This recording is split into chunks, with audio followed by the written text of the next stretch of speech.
사자, 어린 양, 요한계시록은 그리스도를 보여주는 글입니다. 이 책 22장은 예수님을 묘사하고 나타내는 하나의 초상화이다. 보십시오. 유다 지파의 사자 다윗의 뿌리가 이기였으니, 요한계시록은 사실은 초상화입니다. 뭐 예언을 말하거나 이렇게 장래 일어날 엄청나게 무서운 일들을 보여주는 그런 책이 아니라 사실은 예수님을 묘사하는 초상화이다. 그 중에 하나가 금 등잔대 사이를 거니시는 주님도 있고, 그 다음에 오늘 보여주는 사망과 음부의 열쇠를 가진 분, 오늘은 유다지파의 사자, 이렇게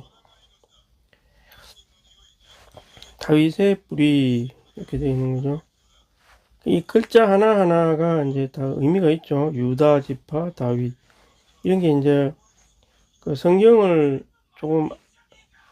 조금 알면 이건 크게 어려운 문제는 아닌데, 어쨌든 이런 단어들이 함축하고 있는 의미가 있기 때문에 사자야 좀 어느 정도 이해가 되는 건데, 사자는 어떤 그리스도의 속성을 상징하겠죠. 창세기 여기 나와 있는 것처럼 원수와 맞서 싸우는 강한 전사로 묘사하는 걸 이제 사자라고. 사람들이 그래도 하나님이 사람들이 이해하기 쉽도록 어떤 동물의 이미지를 이제 가지고 말씀하신 거죠. 그 계시를 함축적으로 표현하기 위해서 그만큼 세다는 거죠, 이렇게. 하나님이 만든 피조물 중에 이 고양이과 동물이 되게 감각이라든가 이런 게 되게 뛰어나거든요. 싸우는 것도 제일 거의 강하고, 물론 곰도 좀 세긴 하지만 굉장히 날쌔고 감각도 엄청나게 예민하고, 굉장히 무섭죠. 옛날에야 공룡이 최고였겠지만, 그래서 그리스도께서 이기셨으므로 그분은 두루마기 7봉인을 뗄 자격이 있으시다. 원수와 싸워서 이미 이겼다는 거죠, 이게. 그래서 원수가 가진 권리를 뺏었겠죠. 두루마리 7봉인, 이게 이제 그 이긴 사람만이 그 봉인을 떼서 어떻게 할 수 있다는 그런 말이겠죠. 두루마리는 뭔가 그 안에 무슨 내용이 적혀 있는 그런 거겠죠. 그래서 다윗의 뿌리라는 친구는 그리스도가 다윗의 근원이다. 그래서 그리스도의 조상인 다윗은 그분을 주님이라고 불렀다. 육신적인 조상이죠, 사실은. 유다 지파에서 주님이 이제 났으니까 육신의 조상은 사실 다윗이지만 다윗이 그분을 주님이라고 불렀다 말이죠. 사실은 다윗의 지파를 통해서 났을 뿐이지 실제로는 하나님이다, 이제 그 말이고요. 유다 지파의 사자인 그리스도는 원수인 반역적 사탄을 이기고 패배시켰다. 또 구속하는 어린 양이신 그분은 사람의 죄를 없애셨다. 이렇게 나오는 거죠. 그래서 사자는 원수이 이기고 어린 양은 죄를 없앴다, 이 말이죠. 이게 구속하는 어린 양. 이게 이제 영적으로 일어났던 그 일들을 나타내고 있는 거죠, 이게. 그래서 이 C번은 A는 사자, 또 이게 근원이 하나님이라는 근원을 가지고 있고, 육신은 유다지파에서 나타나는 거고, 그리고 그 근본 속성은 D다는 거죠. 이게 사자일 뿐만 아니라 어린 양이었다. 사자는 이제 하나님의 원수를 이겼고, 어린 양은 하나님과 사람 사이에 가장 문제가 되는 사탄이 심어놓은 죄악을 이제 가져갔다는 거잖아요. 이게 다 사탄이 만들어 놓은 어떤, 사자는 사탄을 직접 처리했고, 어린 양은 사탄이 심어 놓은 그 하나님과 인간 사이에 어떤 딜레마 같은 그런 거라고 볼 수 있죠. 사탄의 본성을 용서하기 위한 속죄 제물이 필요하니까. 그래서 어린 양이 되었다는 거죠. 이제 어린 양이라는 거는 죄를 속죄할 때 쓰는 제물을 말하는 거거든요. 어린 양. 어린 양이죠. 그냥 양도 아니고 어린 양이죠. 그래서 이거를 바치면 그 바친 사람과 내가 이제 동일시가 돼서 요거를 죽이고 이제 얘가 죽은 걸로 간주하면서 이제 의가 획득이 되는 거죠. 용서가 되는 거죠. 대신에 이 사람이 자기가 자기 죄를 위해 죽었다는 것을 인식을 해야 되겠죠. 그것만 인식만 해도 되는 거죠. 내를 위해 죽었구나. 근데 자기가 죄가 없다고 생각하고 하나님이 없다고 생각하면 이제 이거는 안 되는 거지만 딱 조금이라도 인식을 하거나 심지어는 자기가 죄인이 아니라도 하나님을 가까이 해도 사실 또 구속은 받는데요. 뭐 어떤 보면 어찌됐든 주님과 접촉이라도 제대로 하면은 일단 된다는 거죠. 구속의 뭐 개념이든 이해하든 말든 간 일단 된다는 거죠. 나중에 이제 이런 원리를 이해하겠죠. 아, 내 죄를 주고 이렇게 될 수도 있고 또 처음부터 죄를 깨닫고 주님을 영접하는 경우도 물론 있습니다. 이게 있고 뭐 다양한 경우가 있더라고요. 이렇게 또 어떤 사람은 교회에 다녔는데도 실제 해결을 안 하고 주님도 진짜 믿지도 않고 다니는 사람도 있죠. 아, 그냥 착한 일 하라고 만든 종교야 뭐 이러면서 종교 안에 뭐 지위를 주니까 그런 사람도 실제 있더라고요. 보니까.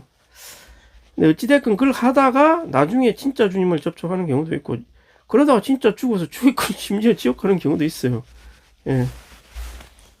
안타까운 일이죠, 사실.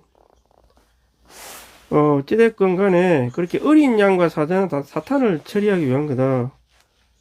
하나는 직접 사탄을 처리한 거고 하나는 사람 안에 있는 죄의 본성을 없애버린 거다. 용서하신 거다. 그죠?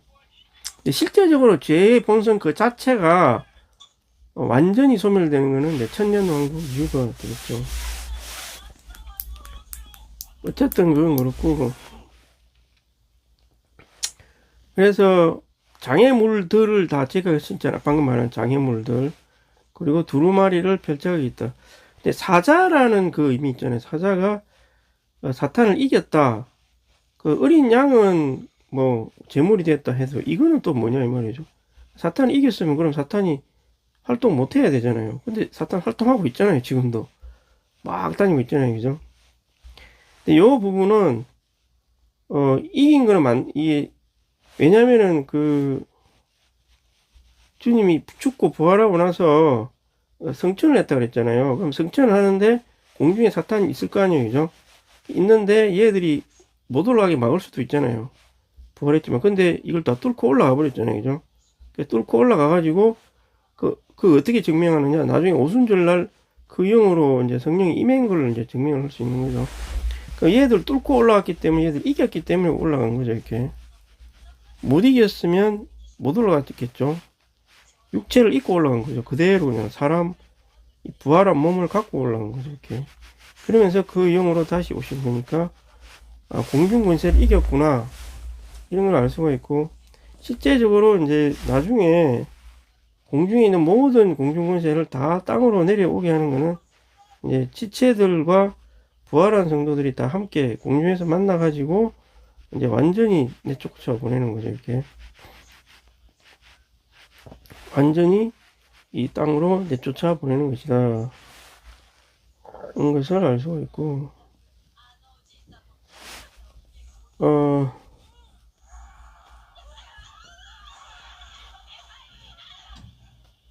내가 보니 한 보좌와 한가운데 갓죽음을 당하신 것 같은 어린 양께서 서 계셨습니다. 그 어린 양은 일곱 눈과 일곱 뿔을 가졌는데 이것은 온 땅에 보내어지신 하나님의 일곱 영입니다. 갓죽음을 당한 것 같은 어린 양, 예, 서 계셨다. 서 있었으니까 다시 살았다는 소리잖아요. 예, 구속을 이루고 이제 금방 이제 승천하신 모양이겠죠. 그 어린 양은 일곱 뿔과 눈을 가졌다. 온 땅에 보내주신 일곱 영이다. 뭐 이렇게 돼 있죠. 이런 거는 이제 좀 진리를 이해할 필요가 있는 거죠, 사실. 예.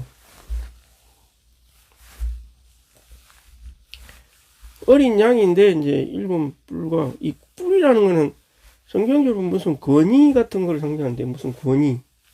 그래서 일곱 뿔이라는 거는 최고의 권위를 가졌다 이 말이. 모든 면에 있어서의 권위를 가졌다. 눈은 모든 빠짐없이 다 감찰할 수 있다. 다 감찰할 수 있고 다 모든 권위를 가졌다. 이게 온 세상 만물에 다 그 빠짐없이 살피시고 주입하고 공급할 수 있는 분이 되셨다는 거죠. 그래서 요한계시록 5장에서 그리스도께서 올라가신 이후에 하늘의 광경이라는 거죠. 그리스도는 사도 요한에게 유다지파의 사사로 추천되셨지만 어린 양으로서 요한에게 나타나셨다. 사자이신 그분은 원수와 싸우는 전사, 어린 양이신 그분은 구속자. 그리스도는 우리를 구속하기 위해 싸우셨고 전쟁에서 원수를 이기셨으며 우리를 위하여 구속을 성취하였다. 원수에게 사자, 우리에게는 어린 양. 그러므로 사자 어린 양이다. 계속 위에서 나왔던 설명이고, 그리스도는 구속하는 방면에서는 성천하신 후에 하늘을 들에서 앉았지만 행정 수행하는 방면에서는 성천 안에 여전히 서 계신다. 성천하신 후에는 오른편에 앉으셨다. 이게 히브리서에 나오죠. 구속 방면, 행정을 수행하는 방면이 두 가지가 있다는 거죠. 구속을 성취했을 때는 다 성취했기 때문에 이제 더 할 것이 없기 때문에 앉아있다 이 말이고, 행정을 수행하는 아직도 우리가 수행을 해야 되잖아요. 주님이 수행하셔야 되겠죠. 그래서 여전히 뭔가 운행하고 계신다는 그런 의미겠죠. 이게 주 예수님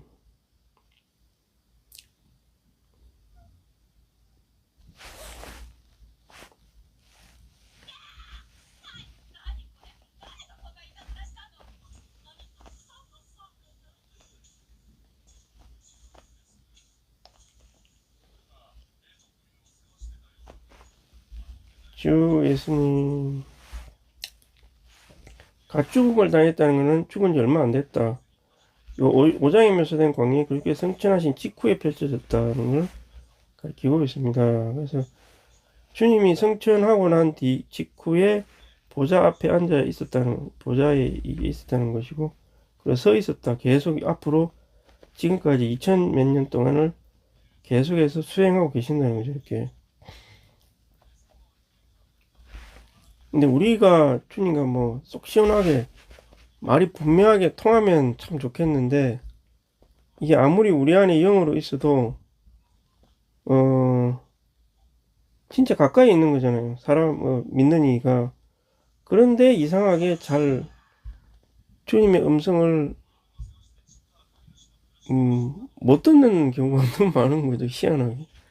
이게 그만큼 이상하잖아요. 근데 그게 왜 그러냐면은 우리 혼을 둘러싸고 있는, 영을 둘러싸고 있는 혼이 너무나 문제가 상당히 많기 때문에 그런 거고, 이 영이 제대로 자랄 수 있는 그 환경이 약했기 때문에 그런 거죠. 그래서 그 중에 특별한 사람은 아주 혼을 극도로 눌러가지고 영을 막 이렇게 하는 사람도 있죠. 아주 그런 사람이 소수 있긴 있었지만, 결국에는 그렇다 할지라도 교회라는 것 자체가 약하면 아무리 영성이 뛰어난 사람이 있어도 그 영향력이 조금밖에 될 수가 없는 거죠. 이렇게. 그래서 결국 사도적인 사람이 교회 생활을 실행을 하고 거기에 이제 순종하는 사람들이 있고 교회가 참되게 형성이 돼야 또 그 영의 운행이 정상이 되기 때문에, 아무리 우리 안에 영이 있어도 혼이 이렇게 너무나 이게 문제가 많은 혼이라서 제대로 그 영의 말씀을 못 듣습니다. 저는 이게. 그래서 어떤 때 막 주님이 금식도 하라 그랬잖아요. 금식. 금식을 하라고 한 이유가 사실은 몸을 약간 약화시키는 그런 면이 있거든요. 이게 약화시켜서 영의 음성을 더 분명하게 듣게 하려고 그런 면이 좀 있는 거죠, 사실. 영이, 그게 상대적인 거죠. 이게 영이 아주 강해가지고 꼭 그럴 필요가 없을 정도로 영이 충일되면은 뭐 꼭 금식을 안 해도 되겠지만, 너무 혼이 이렇게 활성화되어 있으면, 이 육신을 통해서라도 약간 약화시켜야 영이 조금씩 더 쉽게 해방이 되고, 이런 면도 있겠죠, 아무래도.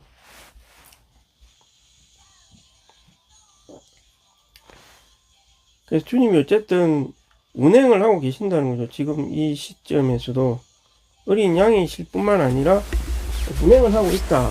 일곱 뿔과 일곱 눈을 가지고 이게 일곱 뿔을 갖고 있다 그랬잖아요. 눈도 있고. 예.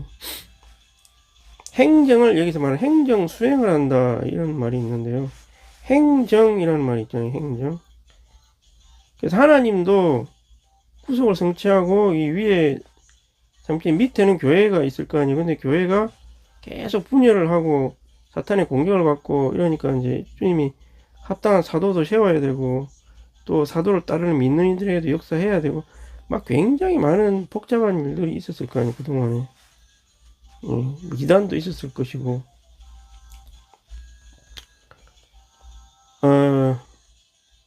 저 같은 경우도 그 20년 25살인가 그때 교회에 들어와가지고 지금 뭐 56세인가 57세 됐잖아요. 지금 2026년이니까 아직 뭐 만으로 치면 55세지만 거의 26 되면은 이제 56 되겠죠? 생일 지나면. 예. 사실 이게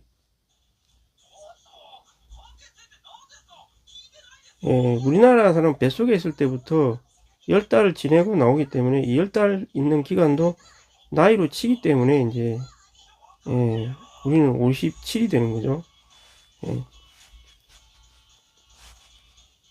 57세가 되는 거죠. 그래서 57이면은 이게 30년이잖아요. 32년 된 거잖아요. 그래서 32년 동안 제가 이 회복교회에 있었는데 이게 상당히 여러 가지 많은 사건이 있었죠. 사건이 상당히 많았고 저도 굉장히 위험한 적도 많았고 뭐 약한 적도 있었고 뭐 그랬는데 이게 그 안에 이렇게 주님이 나를 위해서 여러 가지 역사를 많이 하신 것 저도 기억을 하고 있고 나도 모르는 역사를 많이 했을 수도 있죠. 사실 그만큼 이 한 사람 한 사람에 대해서 주님이 얼마나 많은 역사들을 그 행정을 이렇게 수행을 하셨겠냐 이 말이죠. 하는데 이제 내가 이제 받는 입장만 이제 되는 게 아니라 내가 주님과 동력을 해야 되는 그런 30 몇 년을 살았으면 이제 32년째네. 32년째를 살았으면 이제 뭔가 조금씩 이제 전진을 하는 단계에 도달한 거죠. 자, 이게 뿔이라는 것은 여기 나오네요. 뿔의 의미. 그래서 싸우는 힘을 상징을 한다. 싸우는 힘이네요. 나는 권위인 줄 알았는데. 그리스도는 구속하기 위하면 싸우기 위한 뿔도 있다. 그분은 싸우는 구속자. 7이라는 수는 그리스도께서 싸우는 것이 완전하다는 의미죠. 성경에서 7이라는 것은 완전하다는 걸 많이 상징하더라고요. 눈은 감찰하기 위한 거다. 살피기 위한 거. 구속하는 그리스도는 감찰하고 살피는 7문이 있다. 이것은 우주적 심판을 집행하여 영원한 목적을 이루기 위한 것이다. 영원한 목적은 새 삶을 건축으로 만들어낸다. 심판을 집행해서 목적을 이루는 거다. 말이죠. 그 영원한 목적이 뭐냐? 새 삶 건축이다. 이런 거고. 심판 집행하고 이제 목적하고 좀 관련이 있다. 눈은 그걸 살핀다는 거죠, 이렇게. 이게 무슨 말이냐고 좀 생각을 해보면, 심판이라고 하는 것은, 우리 속에 있는 죄를 심판하는 것일 수도 있고, 뭐, 그런 의미가 좀 있다고 봐야 되겠죠. 심판을 집행해서 어떻게 영원한 목적이 이루냐면, 우리 안에 있는 죄를 계속 심판을 해가지고, 우리가 회개하고 자백해서 참된 생명을 체험을 해야 되겠죠. 이게 자백을 안 하면 분배가 스톱이 되니까. 우리 안에 그리스도가 더 분배가 돼야 내가 변화되고 지체가 변화되고 더 많이 서로 섞이고 건축이 돼서 새 예루살렘을 건축할 수 있다. 뭐 이런, 그래서 심판이 목적을 이룬다, 이런 말이 될 수 있고요. 또 한면으로는 이제 그 교회를 방해하는 것을 이제 심판을 할 수가 있겠죠. 심판해서 얘들을 이제 제거하는 거, 산을 옮기고 뭐 이런 거. 그 다음에 지체들을 얽어매고 있는 여러 가지 또 상 같은 거, 그런 거를 우리가 심판을 해서 없애기를 바라겠죠. 주님과 한 영이 돼서. 심판의 의미가 여러 가지 이제 의미가 있을 수 있다는 거죠, 이렇게. 그리고 이제 스가랴 3장 9절에 있는 돌, 건축을 위한 7눈을 가지고 있는 꼭대기 돌이다. 예. 7눈은 온 땅에 보내신 7영, 7영은 온 땅을 두루 다닌다. 헬라 문법에 따르면 요한계시록 5장 6절에서 이것이 가리키는 것은 7눈이다. 그래서 하나님의 7영은 어린 양의 7뿔을 가리키는 것이 아니라 어린 양의 7눈을 가리킨다. 7영이 7눈이다. 7눈이 영이다. 눈은 온 땅에 보내주신 7영이다. 그래서 또 7눈을 가지고 있는 꼭대기 돌이다. 그럼 이제 눈이 영이라고 그랬는데 이게 또 꼭대기 돌이라 그러네요. 예. 돌, 이건 건축된 거잖아요. 돌은 이제 흙이 돌이 된 거잖아요. 그래서 본래 사람의 흙이 이제 뭔가 압력과 막 변화를 해가지고 돌이 된 거잖아요. 이게. 여기에 영이 있다. 7눈이. 이게 이제 이 사람의 혼생명이 변화를 거쳐가지고 건축이 되는 돌이 됐다. 그 7영에 의해서 살피는 7영, 심판하는 그리스도에 의해서 계속 회개와 자백을 해가지고 참된 생명을 체험해서 뭐 돌이 되었다. 이런 의미로 좀 해석을 할 수도 있고, 예. 그러면 이제 요거를 보면, 우리가 구속을 받았다 그랬잖아요. 이게 사자, 어린 양, 돌 이렇게 나오는데, 예, 사자, 어린 양, 눈, 이 뿔. 뿔은 또 사자 약간 그 싸움이 완전했다. 눈, 영. 또 이게 돌이다. 막 이렇게 막 그 복잡한 계시가 있잖아요. 근데 그죠? 근데 돌은 사람하고 관련이 돼 있겠죠. 주님 자신도 꼭대기 돌이라고 했으니까 이제 머리이신 그리스도 성령, 예 머리이잖아요. 그죠? 주님도 사실 주님의 인성이 아무런 고통과 괴로움 없이 된 게 아니라 똑같이 이 과정을 거친 거잖아요. 사람하고 똑같이. 주님과 사람이 조금 다른 거는 주님은 죄의 본성이 없는 순수한 혼생명 그 자체로 태어나신 거고 우리는 사탄으로부터 유전으로 물려받은 죄를 갖고 태어난, 이게 좀 다르다는 거. 그래서 이분이 이제 이 인류의 죄를 위한 구속자가 되기 위해서 검증을 33년을 거친 거죠. 이렇게 아담하고 똑같은 상태로 태어났다고 보면 되겠죠. 자, 그래서 어쨌든 그래도 외부에서 죄의 유혹은 끊임없이 있었던 거죠. 동일한 시험을 받은 거죠. 이렇게 안에 있느냐 밖에 있었느냐 뭐 그 차이는 있겠지만 똑같이 죄의 유혹을 계속 받았다는 것이고, 그래서 7영이 돼서 두루 다니시고 그 눈이 우리를 심판하고 우리를 흙에서 돌로 바뀌고 있다. 그건 이제 뭐 좀 복잡한 것 같지만 그렇게 생각할 수가 있고요. 그래서 하나님의 7영이다 이렇게 나와 있는데 요한계시록 1장 4절에서 그 보좌 앞에 계신 7영에 대해서 말하고 있다. 7영은 의심할 것 없이 하나님의 영이다. 뭐 계속 영이다. 계시록 1장 4, 5절에서 7영이 삼일 하나님 가운데 나란히 계셨기 때문이다. 7영은 하나님의 영이다. 이게 다른 영이 아니라 하나님의 영이라는 거죠. 왜냐면 삼일 하나님 가운데 있었기 때문에 1장에 나오죠. 7은 운행이 완전하다. 그래서 7영은 땅에 하나님의 움직임을 위한 분이 분명하다. 땅에서의 하나님의 움직임이죠. 7영은. 이제 성경에 보면 영이라는 말이 상당히 많이 나오죠. 이 영. 하나님의 영은 본질과 존재에서는 하나이지만 운행하실 때 강화된 기능과 일에 있어서는 7배가 되신다. 예, 자꾸 7배가 7배로 되었다 이런 말을 많이 써요. 이게 성경에 보면 7배 이런 말 많이 쓰거든요. 7배 7배 이게 이제 4 플러스 3인데 이게 또 4 곱하기 하면 12가 되잖아요. 그죠? 7하고 12가 성경에서는 꽤 많이 보여요. 피조물 숫자 3, 그리스도가 하나님이 3, 보태기가 되면 7이 되고, 그래서 3일 하나님이 운행을 한다는 의미에서는 7이라는 거죠. 7. 그래서 연합을 했다. 하나님과 사람이 연합이 됐다. 이건 12가 되고, 곱하기가 됐다. 곱하기가 된 거하고 연합, 그냥 보태기가 된 거하고는 조금 의미가 다르니까 하나님도 그런 숫자를 썼겠죠. 다 그 뭐 의미가 있는 거겠죠. 연합하고 보태기하고는 좀 다른 의미가 있는 거죠. 연합이 됐다는 거는 진짜 진성과 인성이 연합이 됐다는 거는 그 완전히 그냥 조성이 하나가 됐다는 거잖아요. 만약에 뭐 어떤 나무가 있는데 기름칠을 했다. 그러면 기름이 그 나무 하나하나에 막 빼어들 거 아니에요, 이렇게. 그럼 이게 이제, 이건 보태진 게 아니죠. 이건 연합이 된 거죠. 말하자면. 스며들어가지고, 뭐 떼낼 수도 없잖아, 나중에는. 근데 보태기가 됐다는 기름이 있고 이게 있으면, 이 분리할 수 있는 상태라면 이거는 연합된 거하고는 좀 다르겠죠, 이게.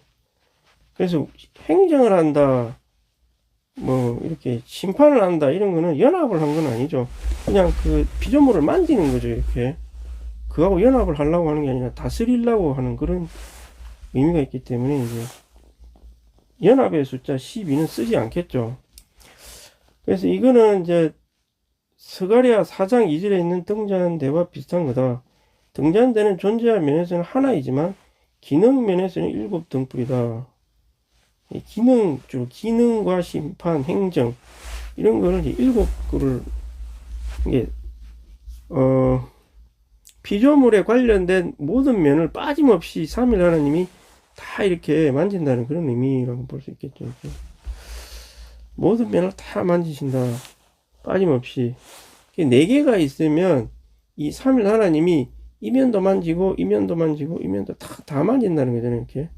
가운데 이 빠짐없이 다 만지기만 할 뿐 연합은 아니라는 거죠. 이게 행정과 심판을 하는 거지. 그래서 요한계시록에 기록될 뭐 하나지만 7이다. 요한계시록이 이미 타락했다는 거죠. 시대가 어두웠고 이 땅에 하나님이 움직이시고 일하기 위해서 7배로 강화되신 영이 필요했다. 7배의 영이 필요했다. 근데 얼마 전에 제가 저도 좀 체험했고, 이게, 찰스 핀이라는 사람이 그 당시에, 미국 땅에서 큰 부흥을 일으켰던 사람인데, 그 사람이 쓴 자서전을 보면, 뭐, 한 도시가 아예 그냥, 뭐 웨스턴이라는 무슨 도시에 갔는데, 아예 그 도시가 난리가 나는 거예요. 그냥 뭐, 그 당시에 미국에 그런 부흥이 상당히 많았다고 것 같은데, 뭐 방언을 하거나 뭐, 그런 게 아니라 이제 주로 그때는 회심의 역사가 되게 셌던 것 같아요. 회심. 믿는 사람도 회심을 하고 안 믿는 사람도 회심을 하고 뭐 그런 식으로 죄를 깊이 깨닫고 주님을 참되게 구주로 받아들이는 그런 부흥이 많이 일어났던 걸로. 그 이후에 이제 오순절 운동 같은 것도 이제 일어나긴 하는데, 그래서 이제 그 기독교인들은 옛날에 그런 역사가 있기 때문에 뭐 자꾸 부흥이 일어나면은 이제 주로 오순절적인 부흥이나 아니면은 그 찰스 피니 같은 그런 부흥을 많이 생각하죠. 회심의 역사가 굉장히 그때는 뭐 죄에 대한 인식이 너무 세가지고 막 집을 방문을 하면은 이미 죄 때문에 막 꼬꾸라져 있고 막 너무 괴로워서 막 한다거나 아니면은 죄에 대한 막 기도를 막 이렇게 밤새도록 한다든가, 이 기도 영이 너무 강해가지고 뭐 그런 것도 있고, 이게 그때도 물론 7배의 영이 역사를 하긴 한 거죠. 근데 이제 그런 것은 그렇게 해결을 해서 마치 애굽을 탈출하듯이 이렇게 강하게 역사에서 탈출을 많이 이제 했으나 이제 그들이 탈출한 사람들이 이제 확실하게 이제 교회 건축까지는 도달을 해야 된다는 거죠. 이렇게. 예. 그들이 씨가 되긴 했겠죠. 이제 해고 그러고 나서 나중에 진짜 교회 건축을 위해서 회복이 이제 미국에서 또 시작이 된 거죠. 1960년대에 시작을 된 거죠. 다시. 뭐, 하여튼 하나님의 역사도 어려워요. 이게 이미 사탄이 우리 안에서도 역사하기 때문에 수많은 관념과 이런 것들이 심지어 회복에서도 지금도 나는 많은 관념이 존재합니다. 사실은. 예, 뭐 예를 들어서 오늘 같은 경우도 저는 이상하게 그 교통을 하다 보니까 굉장히 막 그 시원하지가 못하고 깝깝한 느낌을 많이 받았거든요. 이게 뭐냐면은 뭐 이기는 자에 대해서 막 이야기를 하는데 이기는 자에 대한 관점이 왜 저럴까? 왜 저렇게 깝깝한 느낌을 가지고 있을까? 좀 그런 생각을 많이 들더라고요. 이게. 예. 이긴 자가 된다는 것을 꼭 무슨 영적인 우등생이 돼야만 되는 것 같이 이렇게 생각을 하고 있고, 그리고 특별히 또 회복에 있으면서도 이 영에 대해서 회복된 정도가 사실은 너무 이게 낮다는 거죠. 이게 낮고, 그리고 이기는 자에 대한 잘못된 약간 관점을 가지고 있기 때문에 이게 뭔가 좀 안 맞다는 거죠. 이게 이 교회 건축하고 약간 안 맞는 괴리감이 발생할 수 있다는 거죠. 그런 생각이 많이 들고요. 이게 뭐 어디서부터 그렇게 됐냐면은 이게 이제 교파에 있을 때 보면 이 설교자가 아주 유창하면은 사람들이 많이 따랐거든요. 그리고 이 설교에 대해서 굉장히 중요시 여겼다는 거죠. 이 설교를 잘하는 사람, 말씀을 잘 전하는 사람, 예, 그런 거에 너무 이 귀가 많이 발달돼, 귀가. 예, 뭐, 말을 잘하는 사람이죠. 예, 그런 이제 거기에 많이 그 습관화가 돼 있다 보니까 이 회복에 와서 이제 딱 보니까 이제 어떤 말을 하냐면은 신언을 해서 몸을 건축해야 된다. 이제 이런 말을 많이 하거든요. 이 의미를 잘 알아야 되는데 그러면은 이제 나도 신언을 잘하는 사람이 돼야 되겠구나. 이런 생각을 할 수가 있는 거죠. 그게 그 신은 이제 일종의 설교죠, 설교. 그러니까 나도 그리스도인으로서 말은 신은인데 이 설교를 잘해야 되겠구나. 이런 걸로 발전을 한다는 거죠, 이렇게. 그 신언을 잘하는 사람을 이상하게 막 그 영적인 사람으로 생각을 하고 이렇게 되는 경우가 있고.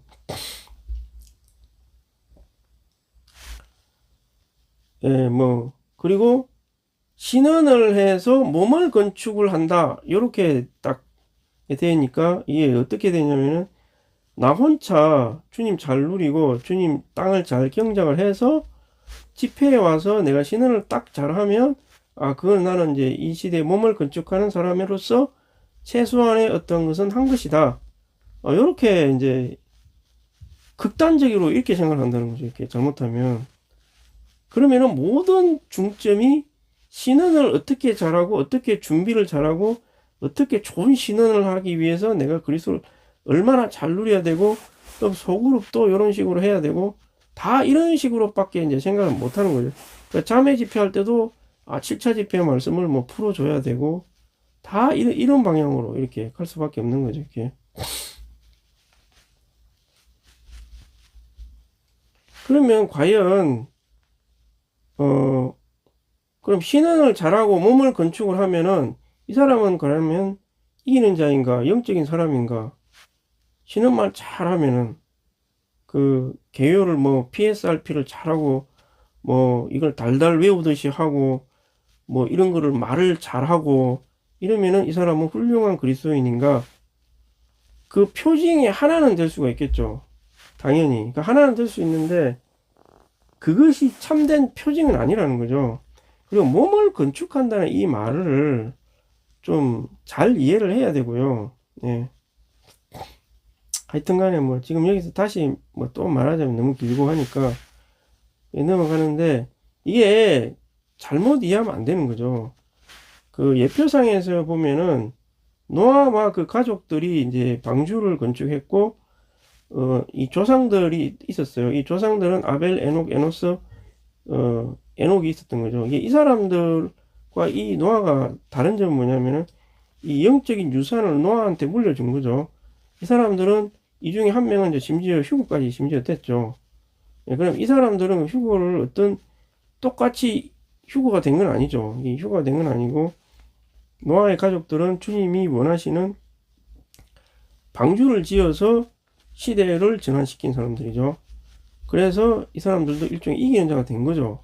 이 사람들은 그 다음 시대에서는 휴거 못 되고 죽었어요, 그냥. 이 사람은 휴거 됐고, 그럼 누가 더 낫냐? 이게 더 낫다고 생각할 수 있지만, 그러나 그렇게 생각하면 안 되는 거죠. 극단적인 생각이죠.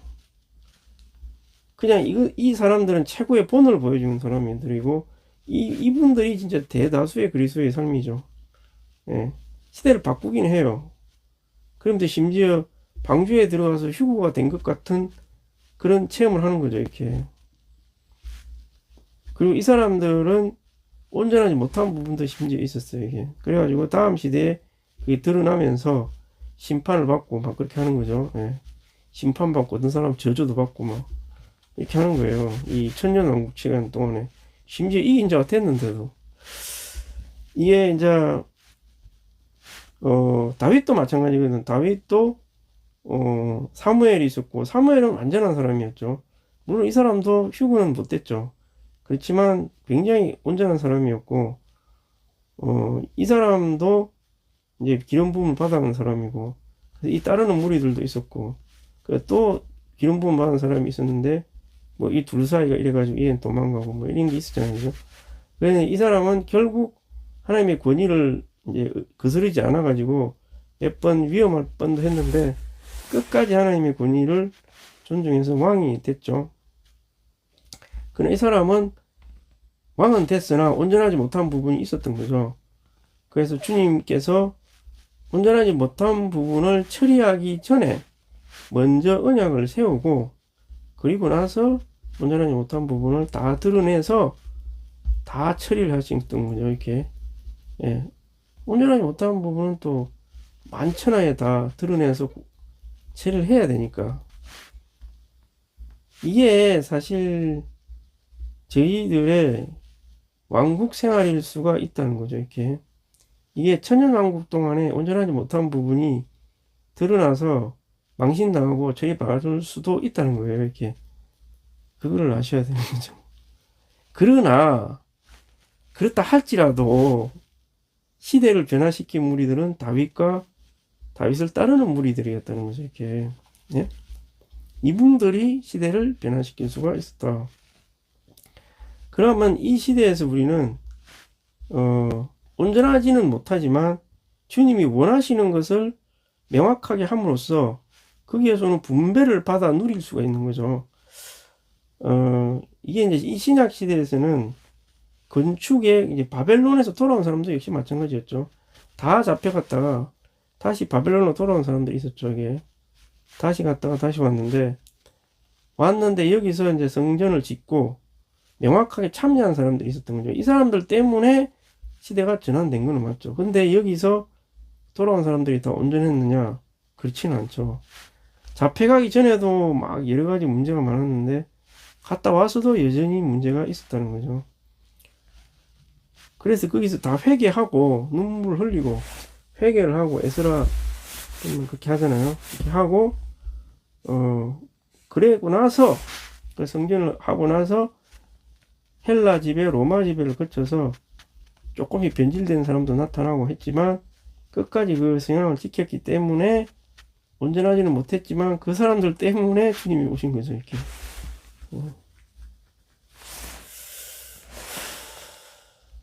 그래서 뭐 우리 회복도 마찬가지입니다. 우리 회복이 완전한 건 아니잖아요, 사실.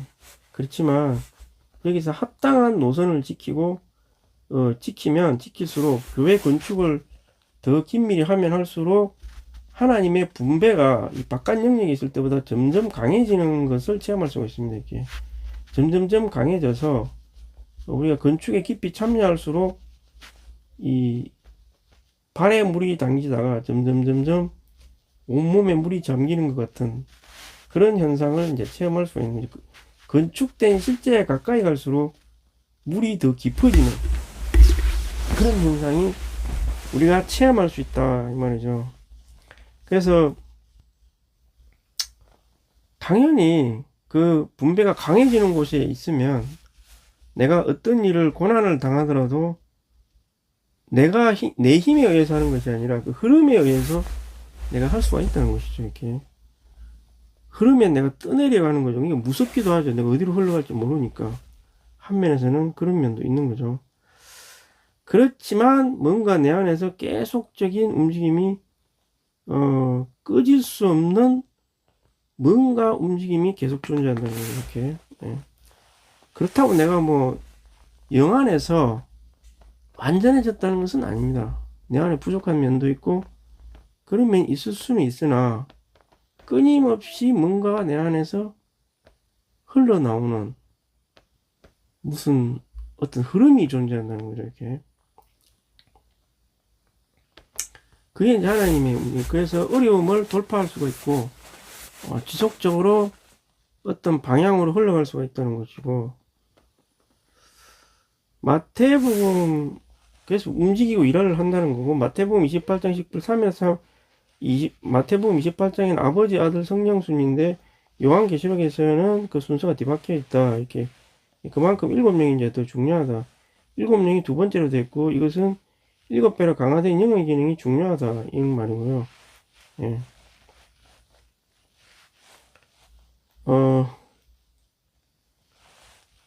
이것은 요한계시록 2장 이렇게 11, 17, 29, 3장 6, 13, 22절, 14장 13, 22장 그 영께서 말씀하시는 것을 그득 많이 강조하고 있다는 것으로 확정이 되고 있다. 그 영이 말을 한다 이렇게 되어 있는 거죠. 그럼 그 영하고 예수님하고 다른 거냐? 그거는 아니고요. 성령이라고 하지 않고 그 영이라고 그러죠. 여기서는 예. 그 자를 쓰는데 유일하다. 다른 서신들의 서문에는 아버지와 아들만 연결되어 있다. 아버지와 아들에게서 오는 은혜의 평안이, 그러나 요한계시록 1장 4, 5절에서는 그 영이 더 포함되어 나온다. 그분에게서 오는 은혜와 평강이 교회들에게 분부해야 된다. 이것은 교회의 타락에 대응하여 하나님께 움직이시기 위해 그 영이 반드시 필요하다는 것을 가리키고 있습니다. 7명께서 교회들 안에서 일하고 계시므로 교회들은 분명 앞으로 전진할 것이다. 오늘 우리 7배의 영, 강화에 대한 회복의 영을 보고 체험해야 돼. 근데 이게 그 영이다, 뭐. 근데 이거는 어떻게 체험이 되냐면, 아까 제가 말한 대로, 방주를 짓는다든가, 뭐, 명확한 교회 건축에 자기가 뭔가 참여를 한다든가, 그럴 때 이걸 체험할 수 있는 거죠. 이런 거를 체험을 해야만 이게 여기에 어떤 분배가 이런 이미 체험이 되는 거지, 바깥에 서 있으면 체험을 못 하는 거죠. 그래서 이 교회를 건축하는 명확한 그 길을 알아야 돼요. 이게 그 경륜에 속한 것의 중점은 아니지만 이거를 모르고서 이 본질만 알고 있어서는 안 된다는 거죠. 이렇게 이 양면을 다 알고 있어야 되는 거죠. 이렇게 우리가. 그리고 이 시대 사역은 명확하게 바벨에서 돌아와서 새롭게 건축을 하는, 옛날에 건축이 있었던 다 파괴가 되고 다 바벨론에 있다가 다시 와서 건축을 하는 그런 입장이기 때문에 옛날에 구약에서 신약으로 바뀌는 그런 예표하고 유사한 거죠. 이게 세 번의 그 시대 전환이 있었잖아요. 노아의 방주, 다윗의 사사에서 왕국, 그 다음 바벨에서 다 부서지고 다시 시작한 거. 이 세 번의 이 전환점이 있었는데, 이제 네 번째는 뭐냐면은, 이제 진짜 시대가 이제 마지막 최종 완결로 바뀌는 거죠. 이때도 뭔가가 명확하게 그 형태를 갖춘 뭔가 있어야 되는 거죠, 이렇게. 그래서 하나님은 형태가 완전히 없는 상태에서 간증을 나타내지는 않습니다. 그러니까 하나님 자신도 아들이라는 형태, 인성이라는 형태를 통해서 자신을 간증을 나타냈고, 그 다음에 사람을 창조할 때도 분명한 이 다른 생물을 창조할 때는 그냥 말을 했거든요. 그냥 해라, 일어나라, 뭐 나타나라 했지만 사람을 창조할 때는 그렇지 않았습니다. 이 분명 형태를 갖추어 놓고 그 다음에 숨을 그 다음에 풀어 놓고요. 오순절 때도 마찬가지였습니다. 이 아주 그 험악한 분위기였죠. 세역에서 예루살렘에 그 당시에 뭐 예수 믿는 사람 다 죽이라 이렇게 그런 상태였는데, 그때도 굳이 함께 모여 있으라 그랬거든요. 이 모여 있으면 되게 위험한 거죠. 한꺼번에 다 잡히면 일망타진 될 수 있잖아요.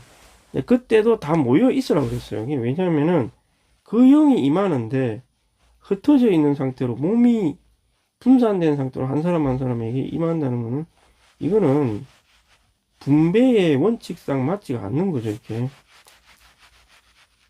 하나님의 그 분배는, 최고의 분배는 형태를 갖춘 것 위에서 이루어지는 것이고, 그래서 우리가 이 시대에서 교회를 건축한다고 하는 것은 명확한 형태를 갖춘 그 하나님의 합당한 방식에 의해서 이 건축이 된다는 거죠. 이거를 우리가 명확하게 이해를 하고 알아야 되는 것입니다. 이게 이 성경에 계시가 안 되어 있느냐? 물론 되어 있는데 굉장히 간단하게 되어 있기 때문에 조금 더 자세히 알 필요가 있고, 그 자세한 내용들은 그래서 주님이 이제 사도 바울을 통해서도 계시했지만, 그건 아주 그 근본적인 원칙만 계시를 한 것이고, 요한에서도 좀 했고, 사도 요한 사도 했고요. 그렇지만 이제 한참 있다 80년대에 들이어서 이상수행이 경험한 것을 다 집중해서 80년대에 이제 다 해방을 하신 거죠. 네. 근데 요것도 요 내용도 명확하게 알아야 되는 것이죠. 상당히 많은 메시지가 있습니다. 이 세계에 관련된 메시지. 예, 저도 많이 보긴 했지만 제가 읽어보지 못한 다른 영역도 상당히 많을 걸로 이게 예상이 되고, 예, 자세히 읽어봐야 되고, 읽어볼 뿐만 아니라 그걸 어느 정도 형체가 이루어지고 그 안에서 영이 운행할 정도로 이제 발전한 교회도 봐야 되겠죠. 예, 보고 또 그걸 책과 대조를 하면서 배워 나가야 되는 거죠. 이제 그러면 우리는 그분들보다 훨씬 좀 그 길을 따라가면 되니까 쉽다는 것이죠. 그래서 그 형체를 갖춘 교회를 내가 구성을 하고 있을 때 그 영이 이제, 요 내용은 더 많이 이 작년에도 여러 번 나왔었고요. 이 합당한 교회 건축을 하고 있는 사람에게 그 영이 누려진다, 이런 내용은 작년에도 많이 나왔습니다. 이게 실제로 그렇고요. 가까이 갈수록, 그 실제에 가까이 갈수록 그게 더 세게 누려지는 것은 당연한 것이죠.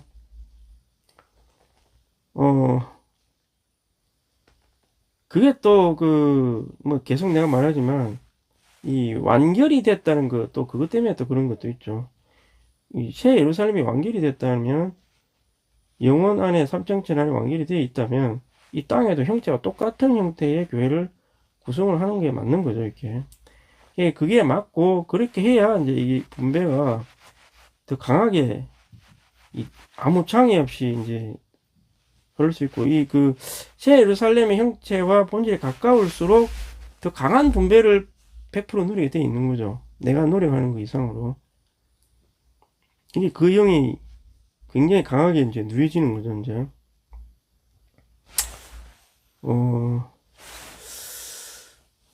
그럼 그 영을 누리는 게 이제 어떻게 증명이 돼요? 그건 내가 먼저 알 수 있고요.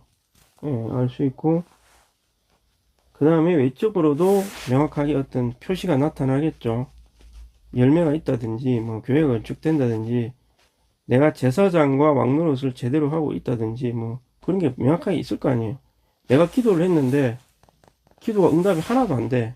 그거는 뭔가 문제가 있는 거죠. 내가 뭐, 믿음 없이 기도했던, 죄가 많아서 기도를 해서 안 됐던 간에, 어찌됐건 사람은 꼭 죄가 많아서 기도를 해서 안 된다, 그런 건 아니거든요. 그게 그 응답이 잘 안 되고 막 그런 이유가 있어요. 그게 제가 볼 때는 교회 건축을 제대로 안 해서 그런 거예요, 사실은. 예. 한 면에서는 제가 많았어요. 뭐 죄야 뭐 이 사람 네가 많든 내가 많든 도토리 키재기지 뭐 그거를 뭐 제대로 또 자백하는 사람도 사실 얼마나 되겠냐고요. 자백도 거의 100%잘 하지도 못해요. 솔직히 말하면. 자, 그랬는데 그래서 이 교회 건축에 대해서 제대로 알고 그거를 실행하고 그걸 배우려고 하고 훈련을 하고 봉사를 한다는 것은 그 사실 나한테 좋은 거죠. 내가 살기 위한 길인 거죠. 내가 뭐 이기는 자가 되고 그건 2차 문제고 내 자신이 이 땅에서 조금 더 그 주님의 노선을 갈 수 있느냐 없느냐가 달려 있는 거예요, 사실은. 예. 안 그러면 위험해요. 솔직히 말하면 여기 이제 요렇게 이 가생이 자리로 요렇게 가다가 처음에는 괜찮은데 이 조금씩 좁아지면서 여기 딱 가면 여기 걸려버리면은 여기서 바로 아웃되는 거죠. 더 여기 조금만 올라와도 조금 더 갈 수 있는데 중앙으로 가면 갈수록 더 지속적으로 오래 갈 수 있겠죠. 그리고 또 분배도 더 강하게 받을 수도 있는데 가생이 자리로 이렇게 아주 이렇게 가면서 보호만 살살 받을 하면은 언젠가는 딱 걸리는 날이 온다는 거죠. 이렇게 걸려가지고 이런데 걸려들면 안 되는 거죠. 위험합니다. 저희가 그래서 그 정상 참작이라는 것은 있겠죠. 물론 어떤 사람은 뭐 늦게 주님을 믿었다든가 뭐 여러 가지 요인이 다르긴 달라요. 아니면 또 뭐 짝가정이라든가 뭐 그런 것도 있을 수도 있고 그거는 하나님이 정하시는 거죠. 그건 뭐 내가 정하는 건 아니고 그거는 하나님이 보고 이 길이 좁아지는 각도는 하나님이 정하시는 거죠. 어떤 사람은 아주 밋밋하게 이렇게 해서 이렇게 가도 계속 이렇게 보호받을 수도 있겠죠. 거기 가다가 이제 어쩔 수 없이 그 끄트머리에 이렇게 될 수도 있겠지 이제. 예. 어떤 사람은 상태가 좋기 때문에 각도가 좀 더 빨리 굽어지. 예, 그러다가 가생이로 가다가는 금방 딱 걸려드는 경우도 있겠죠, 이렇게. 그럼 뭐 사람마다 다르긴 다르죠. 그럼 언젠가는 거기에 도달할 수가 있고, 차라리 그렇게 가는 것은 자기 자신에게도 누림도 안 되고, 뭐 교파에 다니는 거나 회복에 다니는 거나 뭐 그 별로 한 차이가 없어요, 솔직히 말하면. 가생이로 계속 다닌다는 거는 그냥 뭐 근근히 주님의 누림을 그냥 유지하면서 살겠다. 나는 이 정도만 딱 하면서 살겠다. 내적으로 누림도 부족하고요. 외적인 표현도 없고 재미도 없고 교회 생활이 뭘 그렇게 그냥 종교적인 비스무리한 생활을 하는 거죠. 그냥. 하나님이 나를 그냥 좀 보호해 주시겠지 뭐 이런 막연한 그냥 믿음. 예, 아니 그리스도인이 해가지고 뭐 그 정도 믿음 가지고 살라고 그냥 그럴 바에야 뭐 차라리 내 힘과 내 능력으로 좀 살다가 막판에 주님 믿고 죽으면 되는 거지 뭐. 안 그렇겠어요? 그럴 때야. 뭐 그럴 때야 뭐 하려고 맨날 뭐 주일마다 시간 빼서 나와가지고 야, 그런 거는 좀 아닌 것 같아. 아무리 생각해도. 예, 이긴 자 되고 말고를 떠나가지고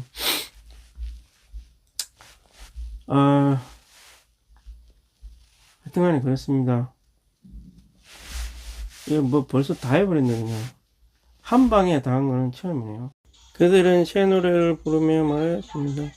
주님은 두리마기를 받으시고 봉인들을 펴실 자격이 있습니다. 주님은 죽음을 당하셨고 피로 각 지파 언어 민족 사이에서 사셔서 하나님께 드리셨으며 여기에서의 노래가 새 노래이니 찬양받는 어린이 양께서 가축임을 당하셨기 때문이다.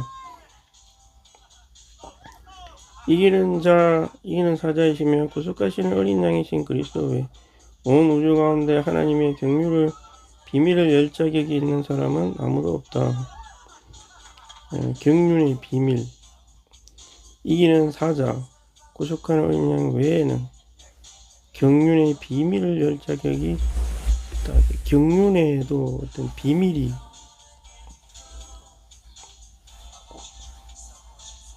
사실 우리가 이 시대에서 말할 수 없는 비밀이 하여튼 뭐 요한에게도 계시가 되었고 바울에게도 계시가 되었죠.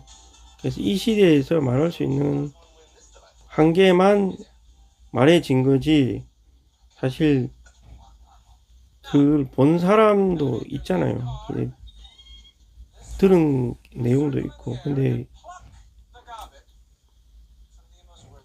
그걸 말을 다 안 하는 거죠.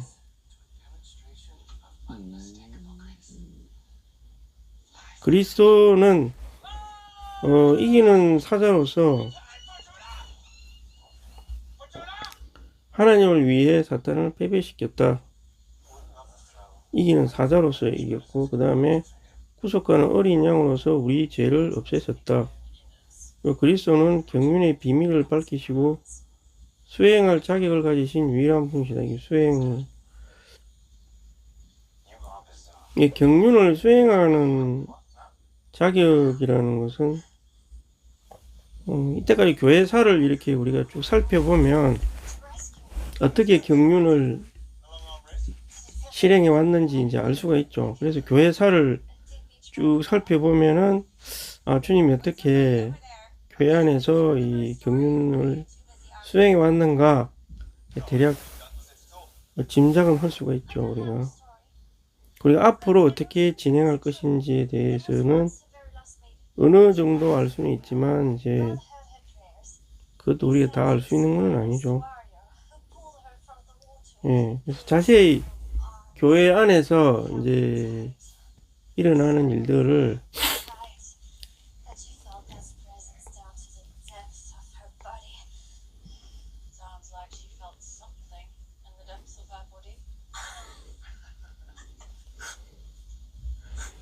주 예수님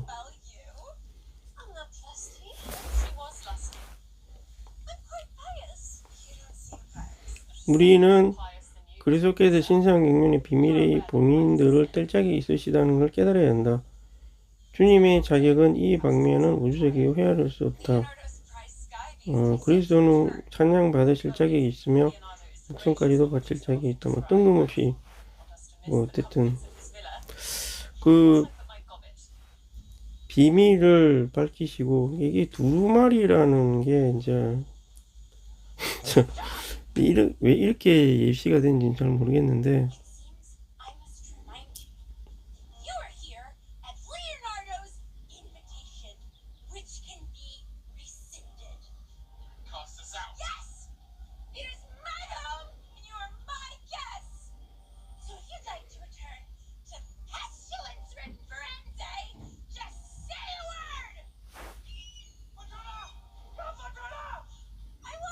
주 예수님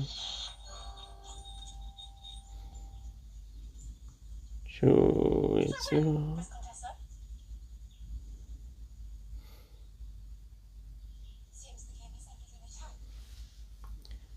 봉인들 비밀의 봉인들 이런 게 좀 완전히 이해는 되지 않죠. 비밀의 봉인 뭐 이런 거 일곱 우뢰 뭐 이런 거 일곱 우뢰에 대한 내용은 아무도 모릅니다. 사실 요한은 알고 있겠죠. 어쨌든 이런 비밀이 아직도 있어요. 사실은 근데 뭐 이 시대에는 꼭 필요하지 않으니까 이제 말씀을 못하는 것 중에 하나겠죠. 그래서 교회사를 통해서 뭐 많은 구원을 이루셨고 뭐 여러 가지 진리도 회방하셨고 쭈쭈쭈쭈 해왔죠. 이렇게 뭐 굉장히 복잡하도 이게 그 교회사를 보면 너무 복잡하고 막 그 일으켜진 사람들도 많고 뭐 지금은 또 어떻게 역사하는지도 다 모르죠. 사실 그 자료를 뭐 수집할 수도 없고 어렵겠죠.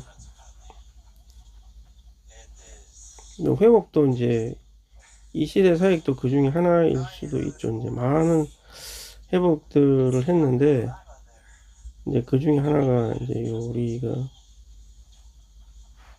배워다니는 이 사람을 우리가 따르는 건 아니죠. 니 형제님, 뭐 이형 형제님이 이제 이렇게 동력을 해서 두 분이 동력을 해서 이상을 이렇게 경륜에 대한 어떤 것을 해방을 한 거죠.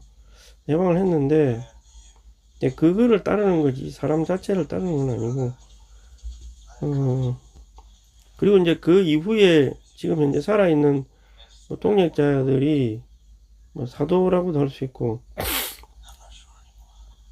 개성을 해서 뭐 진리를 쭈쭈쭈 해방하고 있는데 근데 약간 이제 저는 우려라고 해야 되나? 이분들의 그 명확한 뜻과 마음을 이분들이 100% 하면 좋은데 이분들도 100% 안전한 거는 아니라는 거죠. 그래서 지도가 많이 필요하겠죠. 사실 이분들의 명확한 그 뜻들이 지금도 100%잘 수행되고 있는가 정확하게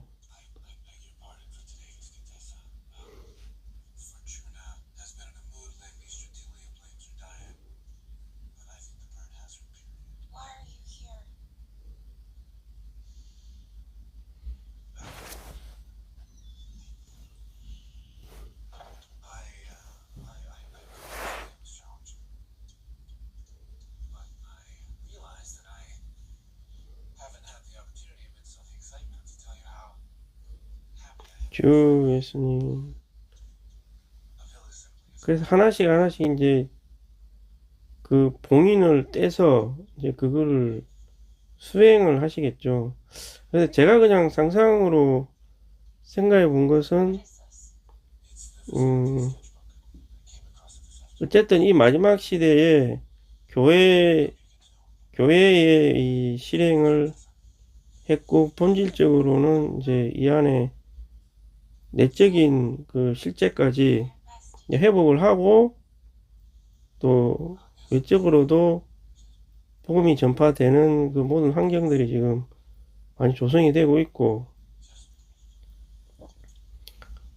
그래서 지금 보면 이 분위기가 좀 심상치 않은 게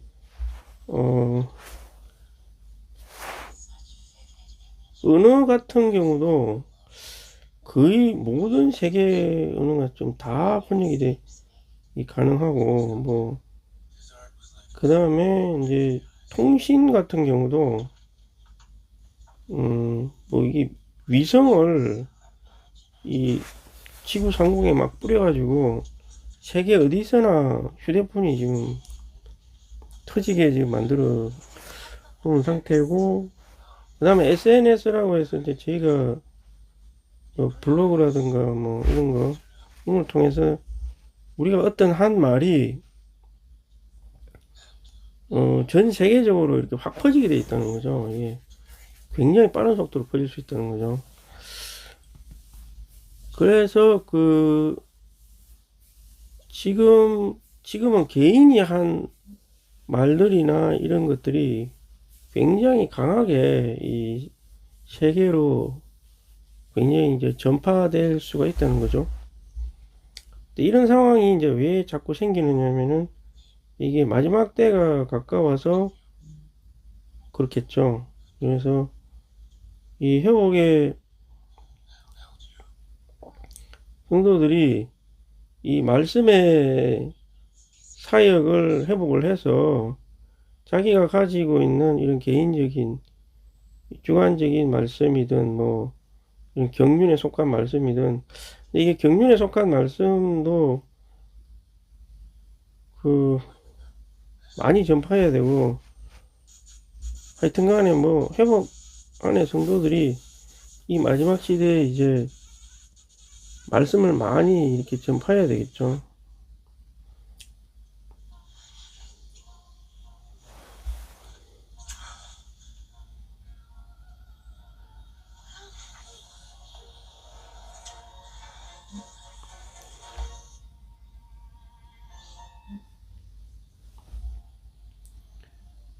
주 예수님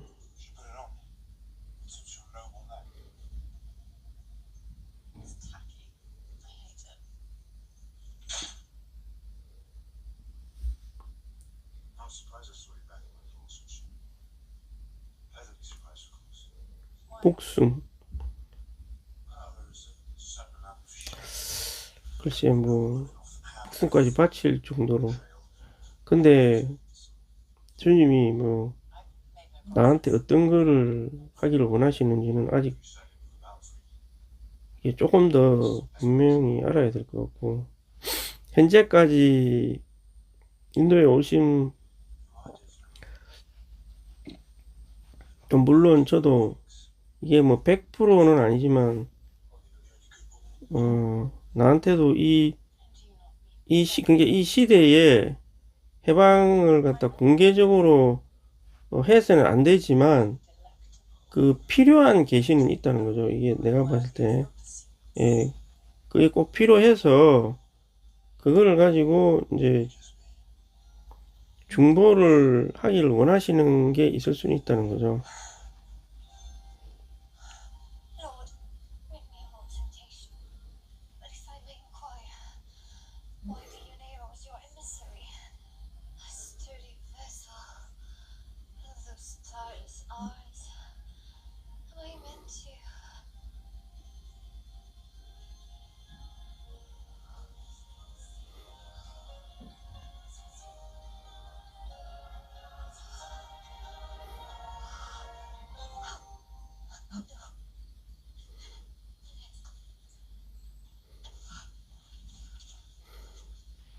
주, I am a wall, and my breasts are like towers.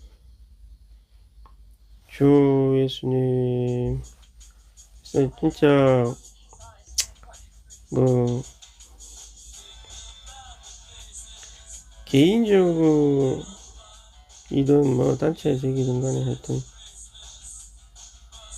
회복에 내가 운명적으로 와가지고 이제까지 쭉 이렇게 인도하고 이렇게 했던 거 쭉 보면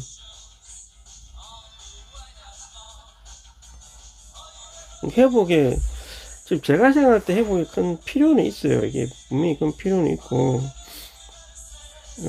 일단은 그 영을 통해서 그 혼생명의 깊은 중보기도 하는 거, 뭐, 요 방면 하나고, 그 다음에 지체들이 말씀의 사역을 회복해서 지금 다 깔아놓은 이런 도로에다가 많은 말씀들을 해방하기를 원하는 거.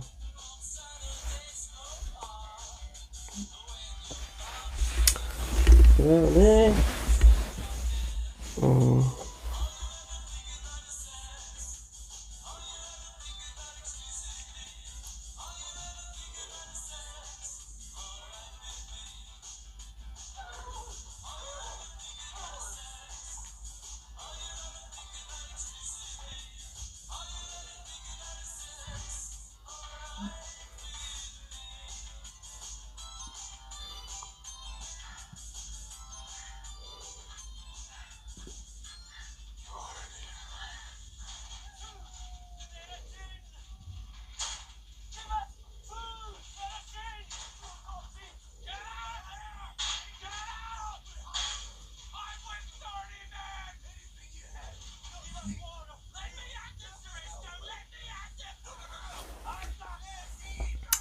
그리고 이제 마지막에 이제 요거까지 이제 어느 정도 하면 뭐 이런 걸 아주 그냥 자연스럽게 하고 있는 교회들은 부럽긴 한데 대다수의 교회들이 회복에 있는 많은 교회들이 아직은 많이 어린 상태가 많고요. 예, 한국도 사실은 굉장히 기형적으로 발전을 했고 인식들도 아직은 많이 바뀌어야 되고요. 상당히 많이 바뀌어야 되고 회복에 한국의 회복을 보면 약간 쏙생명파 같은 그런 느낌이 많이 들고 그냥 회복이라기보다는 약간은 그 생명 신비주의 뭐 그런 거에 가깝게 지금 발전이 되어 있는 상태고 이게 그동안에 주님이 그렇게 뭐 보호를 해주신 거긴 그냥 보호만 해주신 거죠. 거의 뭐 성장이나 그런 것도 없이 그냥 거의 뭐 인수도 증가도 없이 그냥 오히려 까먹고 있는 상태로 그렇게 발전이 돼. 옛날에 그 대만 80년대 상황과 비슷한 그런 상황인 거죠. 80년대 대만이 이제 그렇게 했다가 세계 실행에 의해서 이제 발전을 해가지고 지금 이 상태가 된 거고, 우리도 2025년이지만 80년이면 지금 45년이 지난 거잖아요. 거의 40년 이상 지난 상태에서 지금 이게 이제 앞으로의 40년을 이렇게 해 나가야 되겠죠. 누가 말했는데 이게 뉴턴인가 뭐 그 사람 계산이 2075년에 이제 세상이 종말이 될 거다 이렇게 말하는 사람도 있고, 그럼 내가 살아봐야 뭐 30년, 40년, 뭐 그냥 90살까지 살겠어요. 이제 거의 뭐 잘못하면 20년도 못 살 수도 있고, 이제 20년이면 뭐 45년 이 안에 이제 내가 얼마만큼 더 전진할 수 있느냐가 이제 지금 내가 어떻게 행동하느냐에 달려 있겠죠. 그리고 지금 국제 정세도 상당히 지금 험악한 상태죠. 굉장히 험악한 상태고, 옛날부터 이 인류사가 위험한 상황이죠, 사실. 주 예수님 아주 주님이 지켜주지 않으면 안 되는. 그래서 대만이 40몇 년 꾸준히 발전해 왔듯이 저희도 이제 지금부터라도 꾸준히 균형을 맞춰서 발전하면 되겠죠. 그러려면은 이 생각의 바뀜이 많이 필요하고, 균형을 갖춘 사람들이 많이 필요하다고 보는 거죠, 이렇게. 우리는 이제까지는 한국, 그러니까 혹시 제가 이 말하는 거는 뭐 지방교에 있는 분들도 있을 수 있고 밖에 외부에 있는 분도 있는데, 한국의 지방교회 간증은 정상은 저는 아니라고 봅니다. 이거는 아직까지 초기 상태의 대다수가 초기 상태라고 보고요. 지금부터 근데 이제 지금부터 25년, 26년부터 이제 진짜로 균형을 맞춰서 발전하려고 하는 그런 상태인데, 근데 하여튼 지금 상당히 조심해야 될 상황은 아닌가 이렇게 생각이 되고,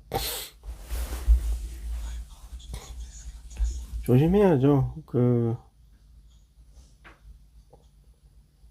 그래도 다행히 가까운 데 있는 가천이라는 교회가 잘 발전을 하고 있으니까 그것 때문에라도 이제 겨우 이런 거 하려고 그러는 거지, 뭐 주중 온전치 않은 집회니 사실 그 교회가 없었으면 뭐 이런 거를 또 하려고도 하지도 않았겠죠. 믿음, 일본도 갔다 오고 과천도 있고 하니까 이제 아이고 이제 우리도 억지로라도 할까 뭐 이런 지금 심정이거든요. 그러니까 여기 내가 있는 곳을 제가 직접 말씀드릴 수 있는데, 이것도 한 분야에 되게 잘한 부분이 있어요. 되게 잘한 부분이 있는데, 마지막 가 뭐냐면은,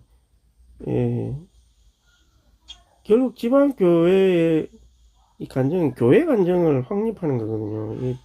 단순히 생명만 체험이 깊다고 해서 되는 문제가 아니라는 거죠. 근데 지금 제가 약간 이게 많은 성도들이 어떤 한 사람을 되게 추앙을 하고 있죠, 사실. 이상이 사람의 관점이. 근데 이분은 보면 한쪽으로 약간 치우친 느낌이 되게 많아요. 솔직히 제가 느끼는 느낌은 좀 고르게 이분의 인생 경로, 아니 신앙의 경로를 봐도 그렇고, 균형을 맞춘 사람이 있었는데 한 사람이 이제 좀 일찍 돌아가셨고, 그게 저는 좀 아쉽더라고요, 약간.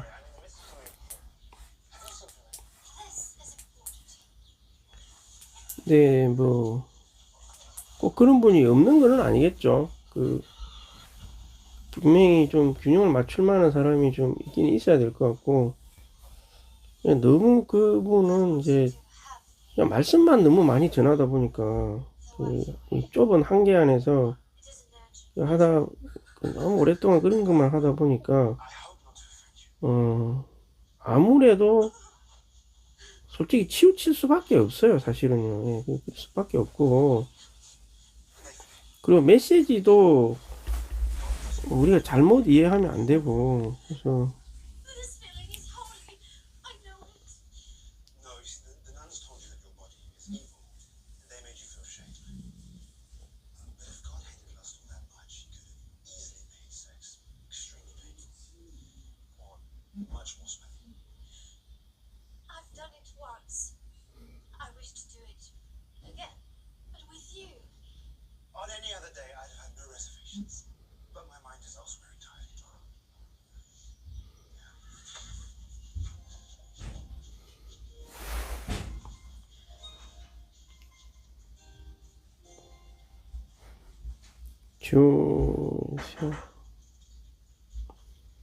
그래서 혹시 참 회복에 오셔서 저도 약 이렇게 95년부터 25년이면 30년이잖아요.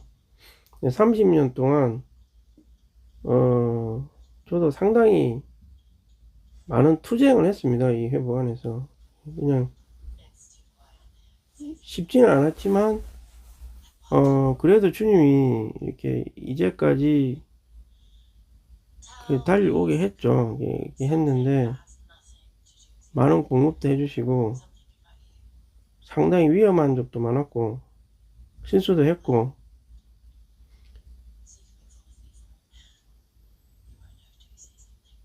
근데 이제 최근 한 이게 2016년이었죠. 그때 이후로도 그때 이후로 한번 큰 전환이 이제 있었고 하여튼 그때부터 서서히 이제 제 자신의 체험에 있어서도 추구에 있어서도 조금씩 이제 그 양면을 다 같이 추구해야 된다는 그런 인식을 갖게 된 거죠. 그리고 그 회복 안에서 저희가 추구해야 될 그 교회 간증이라는 것이 무엇인가에 대해서 좀 많이 생각을 하게 됐고, 예. 저도 뭐 교파에 있을 때 예, 선교회에 있었던 거죠. 선교회를 거쳐서 회복에 들어와서 뭐 다음 세대라든가 뭐 대학생 사역에 대해서는 저도 전혀 체험을 안 한 건 아니고 저도 현장에서 뭐 사람들도 돌봐보고 도움도 전해보고 했는데 회복에 들어와서 이렇게 전진을 하면서 느낀 것은 회복의 이 봉사라든가 간증은 그렇게 쉽게 단순하게 생각할 분야는 아니라는 거죠. 이렇게 하중인과 교통과 이 추구를 상당히 많이 해야 되고 그렇게 단순하게 정의할 그런 능력은 아니라는 거죠. 이렇게 그리고 자기가 뭐 회복에 뭐 얼마나 오래 있었든지 상관없이 우리 그 안목이 넓혀져야 되고 균형을 맞춰야 된다는 거죠. 이게 한쪽으로만 치우치면 안 된다는 거죠. 이렇게 분명히 한쪽으로만 치우치면 이게 나중에는 잘못하면 그 회복 안에서 더 이상 전진할 수 없을 수도 있다는 거죠. 이렇게 위험한 상황이 따를 수도 있고 여러 가지가 그래서 제가 하나씩 열쇠를 풀어본 거는 일단 회복해 봐서는 영을 명확하게 회복해야 된다. 그 진리는 상당히 많이 해방이 되어 있기 때문에 너무 많은 진리를 생각 안에서 추구하게 되면 이건 굉장히 위험할 수도 있다는 거죠. 이렇게 영을 명확하게 회복을 하고 그 이후에 진리를 흡수해서 이 진리를 생명으로 변화시켜야 된다는 거죠. 이게 중요한 겁니다. 아무리 많은 진리도 영을 거쳐서 생명으로 변화되지 않으면 안 된다는. 저는 거의 한 20년 가까이 이제 이런 분야에만 아주 이제 이런 분야가 필요한 거죠, 사실. 근데 지난 10년간 나머지 부분에 대해서 이제 좀 깊이 추가하기 시작했던 거죠.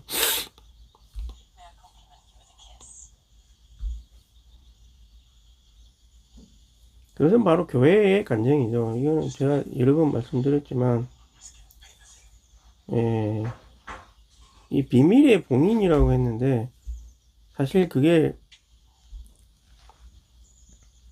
교회 간증하고도 많이 저는 관련이 된다고 보는 거예요. 딴 데서 많이 말씀드렸기 때문에, 혹시 또 다른 기회가 있으면 말씀드리는데, 이건 몇 년 전에 내가 한 2, 3년 전에 깨달은 거죠, 이렇게.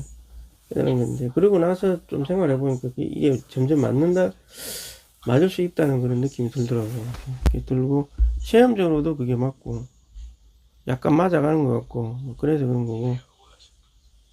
그런데 이제 한면으로는 이제 조금씩 깨달아는 가는데, 지금 딱 돌아보니까 그 위험에 빠진 성도들이 꽤 있다는 거죠, 이렇게 내가 봤을 때. 굉장히 위험하다. 특히 교회 생활 오래 하신 분들이 더 위험할 수 있다는 거죠. 위험할 수 있고, 방향 전환을 하지 않으면, 그대로 이렇게 나가는 거죠. 이렇게. 사망으로 빠지는 거죠. 이렇게 그대로 빠져버린다는 거죠. 여기서 방향 전환을 해야만 계속 전진할 수가 있는 거죠. 계속 전진. 여기는 사망의 영역입니다. 이렇게 사망의 영역. 빠지면은 이제 음부로 가야 됩니다, 실제로. 심한 경우 음부로 가야 되고, 돌이키면은 다시 보호를 받는 영역으로 들어오고, 이런 상황이 있다는 거죠. 이렇더라고요, 여기 보니까. 그래서, 저도 지금,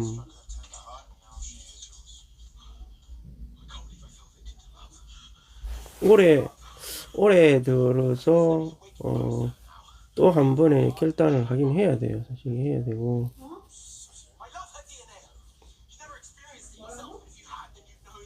하여튼 다른 교회, 지금 제가 볼 때 지금 다른 지방 교회들은 에서는 이런 계획 자체를 수행을 할 수가 없고요.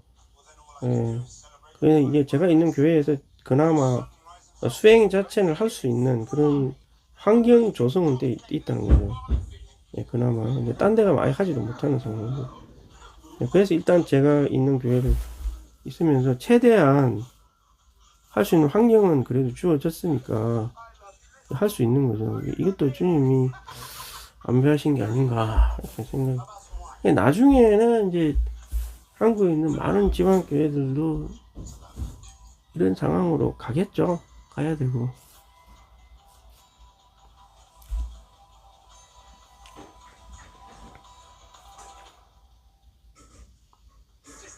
그러겠습니다.